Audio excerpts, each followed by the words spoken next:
Hello,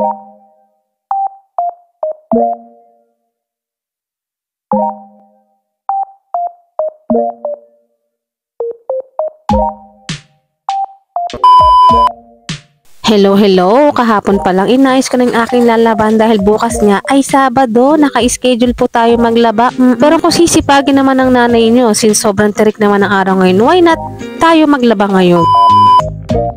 Bagong araw, panibagong vlog po tayo for today. At nakita nyo naman ang gloomy dito at tag-ulan po talaga. Today is Saturday, ibig sabihin labaserye. Hindi po ako nakapaglaba kahapon dahil gahol talaga ang oras ko. So ayan, no choice po tayo. Kahit po talaga tag-ulan, kailangan ko i-push ito dahil naka-schedule nga tayo. Pakita ko lang po sa inyo kung anong ginagamit ko na anti-kulob. Mga legit 2 months ko na pong ginagamit to sa baking soda at ang ginagamit yung mga fab ko. I-spread nyo lang po siya sa ganyan sa huling banlaw at kasama na rin ang inyong fab ko na gagamitin. Napaka-legit nito mga mare.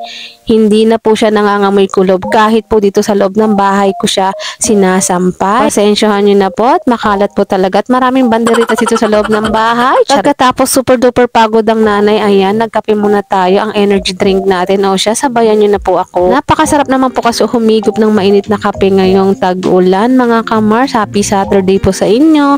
Tuwing kailan po ba ang araw ng laundry day nyo? At wala na naman po ako talagang maisip na uulamin. Ang naisip na lang po namin mag-itlog na lang kaming magnanay. Fast forward, early lunch po kami magnanay. 10 AM po kami talaga nagkakain. Ewan ko ba, nakasanayan na namin to simula nagkaroon ng pasok. O siya, sabayan nyo na po kami mga nanay. Follow for more videos. Salamat po sa panonood. Hanggang dito na lang muna. Mag-iingat po kayo palagi at malamig at tag-ulan na. Bye-bye!